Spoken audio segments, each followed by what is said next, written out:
गुलबर्गा के मारूफ कानूनदान डॉक्टर मकसूद अफजल जागीरदार वक्फ amendment bill 2024 के ताल्लुक से फिक्रमंद नजर आते हैं। इस फिक्रमंदी के साथ वक्फ के मौज़ूआत पर मुसलसिल सेमिनार्स का इनेकाद करते आ रहे हैं। इस बार भी एडवोकेट जागीरदार ने वक्फ के तारीखी बैकग्राउंड पर सेमिनार का इनेकाद किया।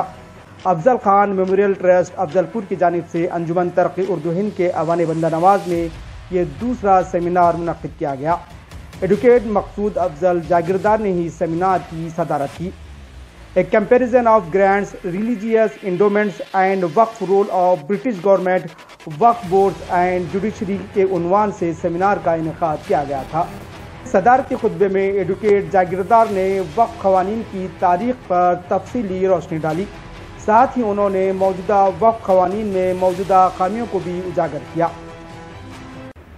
मुस्लिम पर्सनल लॉ 1937 जो वो मुख्तदीर साहब बोले, और एक इम्पॉर्टेंट एक्ट लाए वो 1936 dissolution of Muslim marriage act. क्या मतलब था उसका?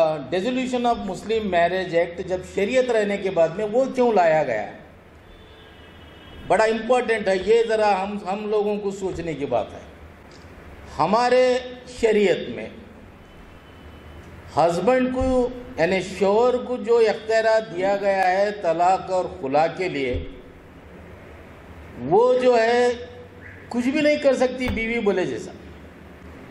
लेकिन dissolution of Muslim marriage act आया, जो मुस्लिम वाइफ अगर चाही तो हस्बैंड से अलग होना है तो वो सूट फाइल के dissolution of Muslim marriage act के तहत वो जो है अपना जो मैरिज का ये है वो ख़त्म कर ले। मैरिज को डिज़ॉल्व करने के लिए कोर्ट को अप्रोच होती है बोले साहब। ये सारे जो है ये अंग्रेज़ों की देन है। 1936 अंग्रेज़ों की देन है, जिसका आज हम इस्तेमाल कर रहे हैं। कुछ केसेस भी फाइल कर रहे हैं जहाँ पे शोहर परमिशन नहीं दे रहा तो जो है केसेस डाल के डिसोल्यूशन ऑफ मुस्लिम मैरिज कर रहे हैं। आर्टिकल 31A एंड B वो टाइम पे 1952 के टाइम पे ये लैंड एक्विजिशन एक्ट आया, लैंड रिफॉर्म्स एक्ट आया। ये दो एक्ट आने के बाद टोटली 63 जो है पिटीशंस सुप्रीम कोर्ट में दायर हो गए। ये केसेस ख़त्म करने के लिए 19 जजेस of the supreme court they disposal of the matters, और जिसमें 3 जजेस ये बोले कि validity of the land reforms act and land acquisition act ये दोनों जो है गलत हैं बोल के एक 3 जजेस होल्ड करे। तो एक बड़ा इम्पोर्टेंट डिसीजन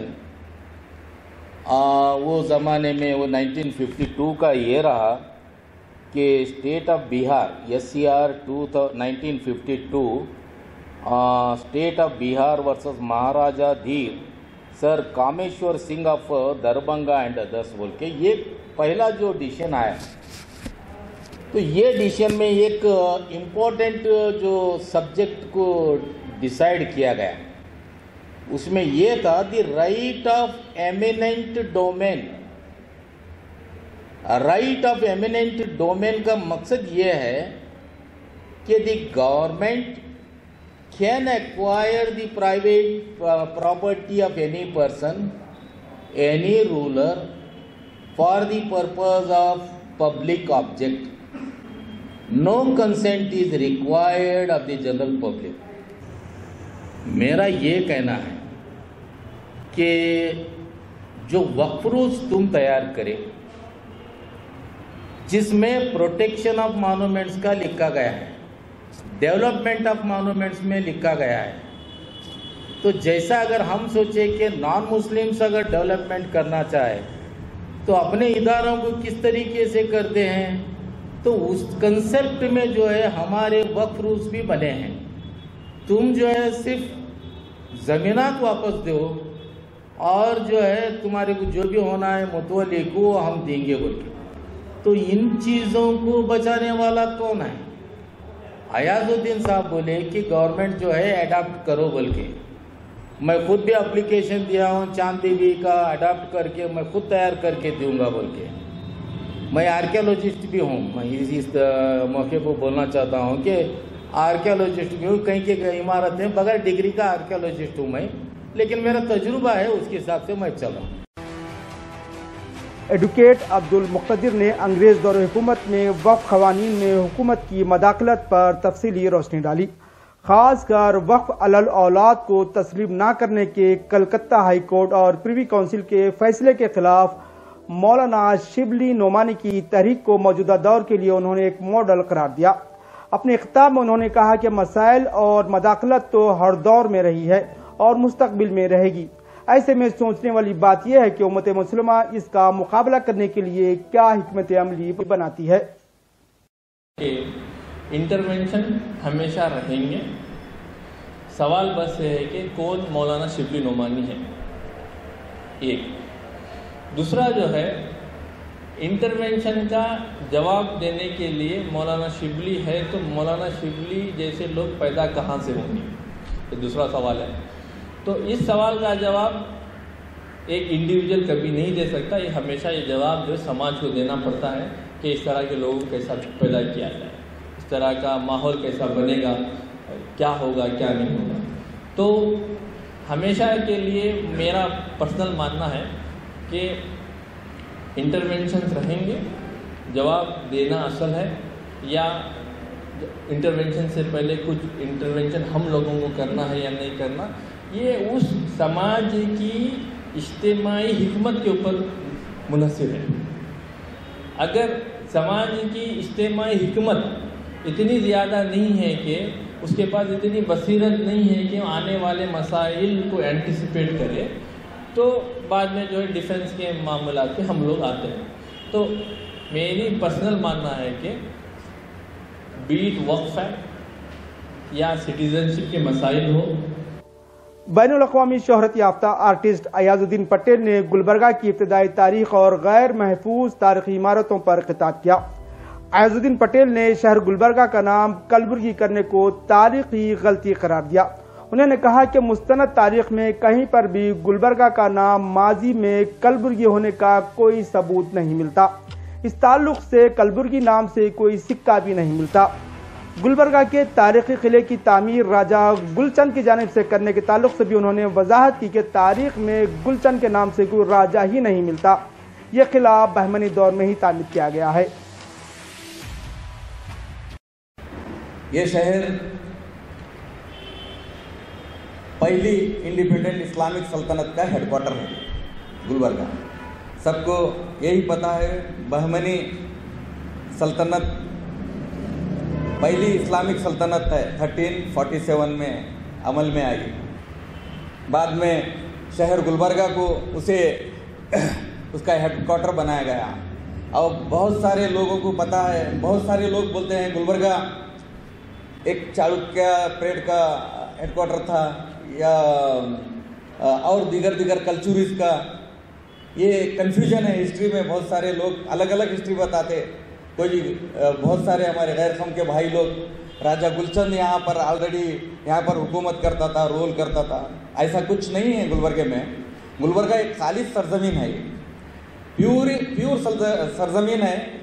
जैसे कि अहमदनगर दिल्ली को जैसा एक खालिस सरजमीन चुनकर शहर को बसाया गया, वैसे ही गुलबर्गा एक किसी चालुक्य का रूल नहीं था। यहाँ पर कल्चुरीज को रूल नहीं। गुलबर्गा कोई चालुक्य का वगैरह रूल नहीं था, ये खालिस सरजमीन है। आप बहुत सारे स्टूडेंट को देखेंगे, आप जाके किले में बोर्ड लगाया हुआ देखेंगे आपको, ओरिजिनली बिल्ट बाई राजा गुलचंद बोलते हैं। इसके मुखालिफ कोई बात करने वाला नहीं, किसी को हिस्ट्री के बारे में नॉलेज नहीं। राजा गुलचंद तो वो दुनिया में पैदा हुआ इसने, जस्ट ऐसे एक नाम देके राजा गुलचंद, राजा कलीचंद का नाम दिए हुए हैं। आप तारीख उठा के देखिए, आंध्र प्रदेश की एक तारीख है, राज रेड्डी और हारून शेरवानी वगैरह 30 मेरे ख्याल से 1724 टू 1923 तक कुछ वो किताबें लिखे हुए हैं हिस्टोरियन बहुत अच्छे, उसमें डिटेल दिए हुए हैं। लेकिन ये अपने तरफ से ही क्रिएट करके नाम लगाए हुए हैं। एक राजा गुलचंद बनाया हुआ था, कल्चुरी था, कुछ ऐसा कुछ नहीं है करके देखा। क्योंकि इस हमारी तोप का नाम 12 गजी तोप है, 1 गज में 3 फीट होते हैं। लेकिन जब उसे जाके हम माप के देखें तो आज के फीट के हिसाब से 29 फीट की तोप है। सोचिए, दुनिया की सबसे बड़ी तोप क्या 15 फीट की हो सकती है, 20 फीट की हो सकती है, 23 फीट। ये ऑलरेडी 29 फीट की तोप है। आज तक कोई रिसर्च नहीं किया। वो रिसर्च मैंने मेरे दोस्तों को लेके, रहमान पटेल, इस्माइल वगैरह को लेके हमने रिसर्च करे। आज भी गूगल में मार के देखिए, दुनिया की सबसे बड़ी तोप अगर मारेंगे तो गुलबर्गे की हमारी 12 गज़ी तोप का नाम है। और उसके बाद और एक दुनिया में सबसे बड़ी सूफी टोम, अगर कोई बड़ी सबसे टोम है, वो हज़रत ख्वाजा बंदा नवाज गैसुल दराज, क्योंकि सूफीज़म सिर्फ बर्रे सगीर में है। अगर आपको टोम देखना है तो सबसे बड़ी तारीखी टोम 192 फीट की ये हमारी ख्वाजा बंदा नवाज गैसुल दराज रहमतुल्लाह अलैह की टोम है, क्योंकि ये किताबों में नहीं मिलती है। ऐसे बहुत सारे मानूमेंट्स, हिस्टोरिकल मानूमेंट्स, हमारे अनप्रोटेक्टेड मानूमेंट्स गुलबर्गे में हमको देखने को मिलता है। जैसे कि आज भी जाके देखिए शाह बाजार खादरी चौक पे बोर्ड की गुम्बद आधे कुछ रुके हुए, कब्जा गैर लोग कब्जा करके बैठे हुए। और आपको कई मोहम्मद शाह फर्स्ट, तरबूज गुम्बद, चीकू गुम्बद, पायन में 35 गुम्बदें हैं। जाके देखिए, हमारे लोग ही कब्जा करके बैठे हुए। लेकिन ये सारे जो है ना, अब मोदी सरकार ने वक्फ का ज़मीन को कब्जा करना चालू हो गया। अब मुसलमानों को दर्द उठा, लेकिन ये सारे वक्फ की सरजमीन है और गुम्बदें हैं। आप, मैं यकीन नहीं मानेंगे, सुल्तानपुर में बहुत बड़ी दरगाह है। दरगाह के बाजू और एक कब्रस्तान है। कब्रस्तान के बाजू कमाल ग्राह बोल के सूफी की मज़ार है। उनके अंदर 14 एकड़ 13 गुंठे ज़मीन है। आज पुलिस डिपार्टमेंट भी वो बाउंड्री लगा के कब्जा कर ली, इवन रेलवे स्टेशन भी कब्जा कर ली। ये वक्फ के अंडर की सरजमीन है उनके। आप वक्फ में देखेंगे 14 एकड़ 13 गुंठे। यहाँ इस्माइल साहब है, रजिस्ट्री ऑफिस में काम करते हैं, खुद वो पानी निकाले हुए उसका, लेकिन उसका पूछने वाला कोई पुरसाने हाल नहीं। जब तक हमारे हैंड में है हम केयर नहीं करें, जब कोई आके कब्जा कर रहा है जब उठे हुए। इस तकरीब में अयाजुद्दीन पटेल को भी तहनीत पेश की गई और इन्हें अफजल सेवा अवार्ड से सरफराज किया गया। फनून लतीफ़ा तारीख के शोबे में उनकी गिरां कदर खिदमात के एतराफ़ में अफजल खान मेमोरियल ट्रस्ट की जानिब से अयाजुद्दीन पटेल को यह तहनीत पेश की गई। यहाँ ये बात काबिल जिक्र है कि 12 अक्टूबर को भी वक्फ के मौजू पर एडवोकेट जागीरदार ने एक कामयाब सेमिनार का इनेकाद किया था, जिसको जबरदस्त पजीराई मिली थी, जिसके बाद ये दूसरे सेमिनार का इनेकाद किया गया। एडवोकेट मकसूद अफजल जागीरदार का कहना है कि मजीद 3 सेमिनार का इनेकाद उनके ज़ेर गौर है। सीनियर एडवोकेट अशफाक सिद्दीकी ने इस सेमिनार की निज़ामत की।